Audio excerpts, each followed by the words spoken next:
The Stone Roses are one of the most important indie bands to come out of 90s Britain. Their self-titled album was gonna help define the sound of British guitar music for the next 10 years. But despite that amazing album and their huge influence, the Roses never even made a dent in America, until it was way too late for them to try. In an interview for the NME, Ian Brown, the frontman of the band, famously said, "America doesn't deserve us yet." But the truth is that their relationship with America is a little bit more complicated than that. And despite their amazing music, bad luck seemed to follow the band everywhere. So make sure to subscribe if you like old music and enjoy. This is the story of the Stone Roses, the greatest unluckiest band of 90s Britain, and their messy relationship with the US of A.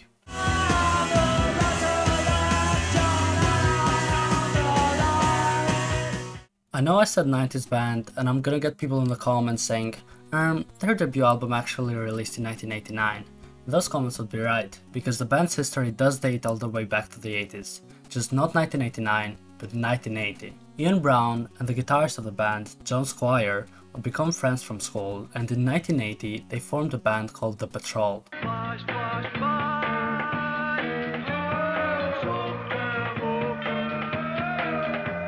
The Patrol never really went anywhere, and neither did the other bands John formed after it, but in 1983, the singer of The Patrol, Andy Cousins, decided to form another band with Ian Brown, and he also invited John Squire. After a couple months with no name, John decided to name this band The Stone Roses, because he wanted two words that contrasted one another. In 1984, Remy joined the band as a drummer, and they started working on their first demo. 4th of January 1985, the band had their first headlining gig, and on September of '85, they released their first single, So Young.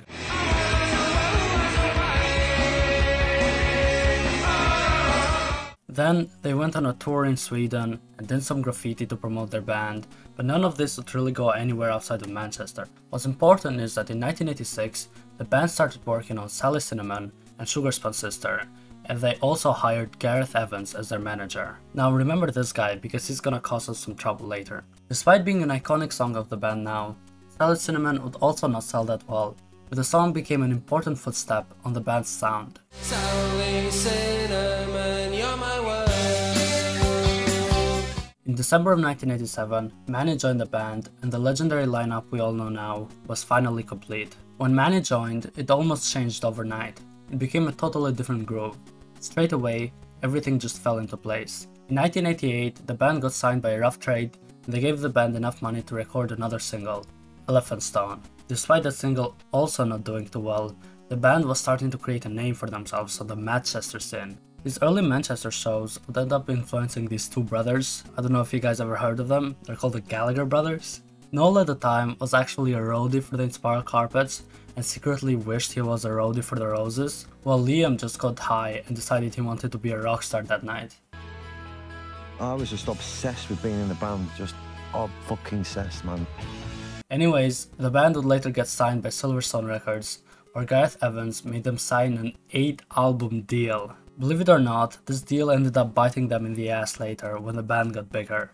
Who cares though, because Evans made some quick cash. Inspired by the Manchester scene and bands like Primal Scream and the 3 O'Clock, the band had found their own sound, and along with John Leckie, they started working on their debut album. Manny actually wanted this album to have a more rocky sound like The Second Coming, but John Leckie had a different idea for the band, and thank God he did, because they ended up creating a magical album. After releasing another single, Made of Stone, which hit number 90 on the UK charts, on March 13 of 1989, the band released their masterpiece of a debut, The Stone Roses.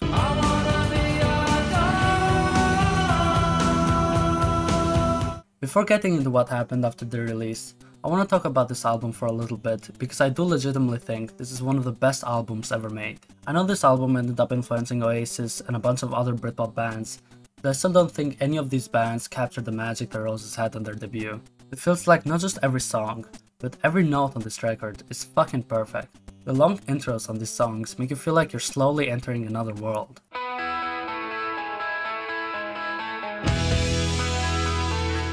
Even when they're talking about love, the main theme of this album is being a teenager in the late 80s and their struggles it comes with.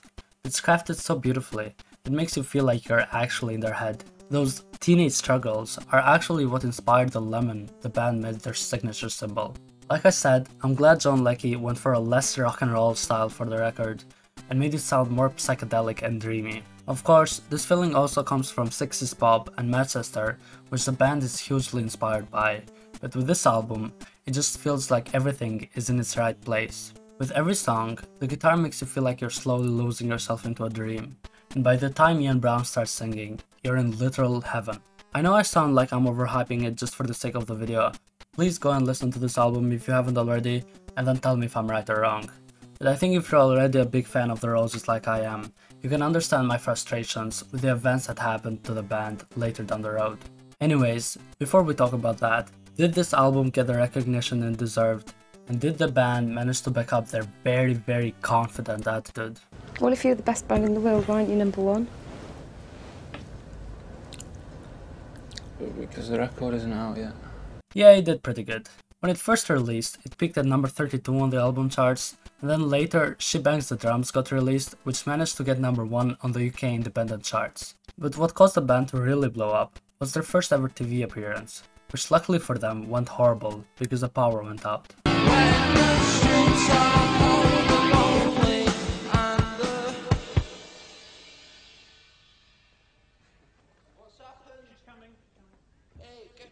Well, I'm sorry about that. Looks like we've had a power shortage or something, so we'll move on to the next item. We'll do it. We'll sort it out in a minute. Then making social commentary.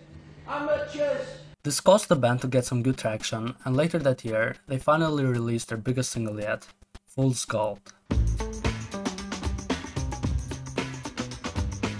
Since then, Fool's Gold has turned into one of those iconic guitar songs that every kid from Manchester wants to learn, and even 30 years after its release, it never really gets old. Fool's Gold managed to hit number 8 on the UK charts, and got the band on top of the pops on the same day as Happy Mondays, which marked the commercial peak of the Manchester movement. Their debut album nowadays is considered as one of the most important albums in UK history, and the band knew that they were destined for greatness from the very beginning. We're the most important group in the world, because we've got the best songs, and we haven't even begun to show our potential yet. It's fair to say that things were going good for the band. I mean, they did go and attack Paul Birch's house with paint, because he kept re-releasing Salad Cinnamon without their permission, but who doesn't do that every once in a while? After Top of the Pops, they had some iconic concerts like Spike Island, which has its own fucking movie, and Glasgow Green, which is considered as one of the band's best performances. After Fool's Gold, the band released the single One Love, which did really well and managed to peak at number 4 on the charts. And that was it. Since that single, everything would start going downhill. That Glasgow Green show was the last show the band would perform for the next 5 years. So what happened? Well, remember Gareth Evans and that 8-album deal? So it turns out that deal wasn't that good for the band actually. John Kennedy described it as undoubtedly one of the worst contracts he'd ever seen. Silvertone have got us for 35 years, we'd have only gotten 10 for armed robbery, said Ian Brown to Melody Maker. That contract was horrible, and the band refused to release any records under Silvertone again. Luckily for them, they won the court case, and they got signed by Geffen Records. Yeah, they got signed by the label that had Nirvana and Sonic Youth. This was definitely not the end of the trouble. What Gareth Evans had also done was fuck up a lot of opportunities for the band in America. I know that the Ian Brown quote is very iconic, but realistically, the band did want their music to reach everyone in the world, even the US. It's just their manager would have these crazy nonsensical demands that wouldn't benefit anyone, not even him. It was just stupid. He told people that the Stone Roses would refuse to play in the US unless they play Shea Stadium. They refused to play a supporting gig for the Pixies and New Order, just because they had never supported anyone in their life, and they didn't see why they should now. And it's not like there wasn't any demand for the band in the US. A show in LA gets sold out in minutes. Cancelled.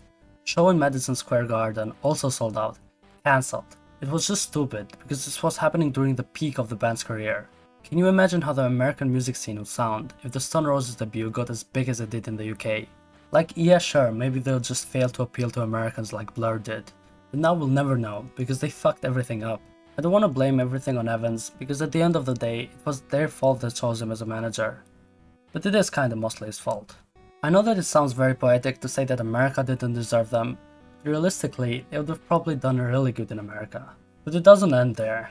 Nah, this is just the start.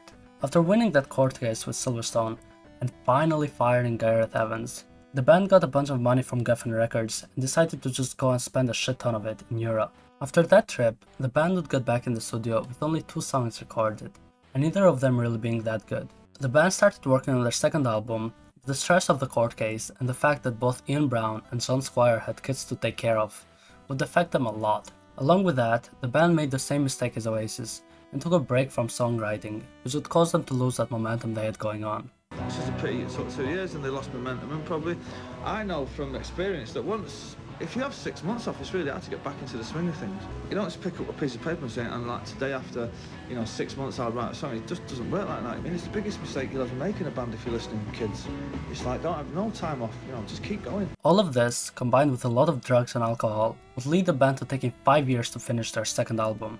By 1993, John Leckie had also quit as their producer, and you can imagine how the whole thing went. 1 year later, the band somehow managed to finish this album, and on the 21st of November, they released Love Spreads, which reached number 4 on the UK charts. 2 weeks later, on the 5th of December, they released The Second Coming.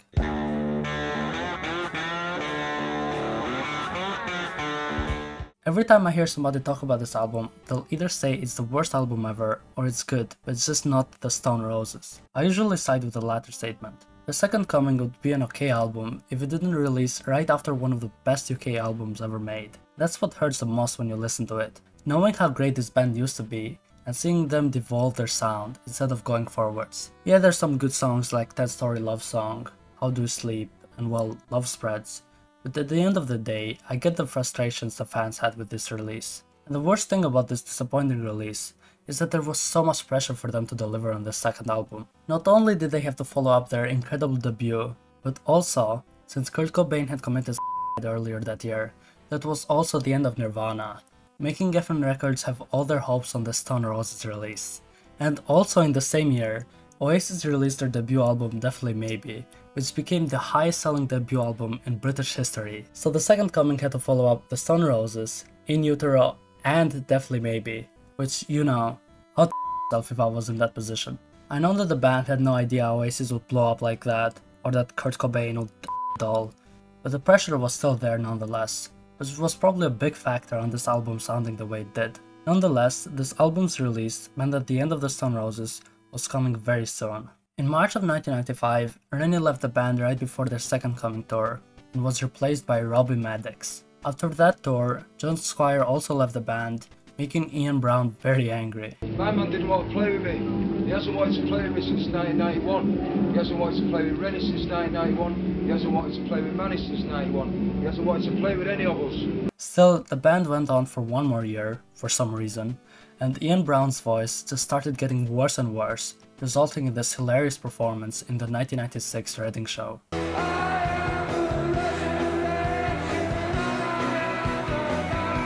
Soon after that, in October of 1996, the Stone Roses were finally gone. Oh wait, no, there's still some more left, unfortunately.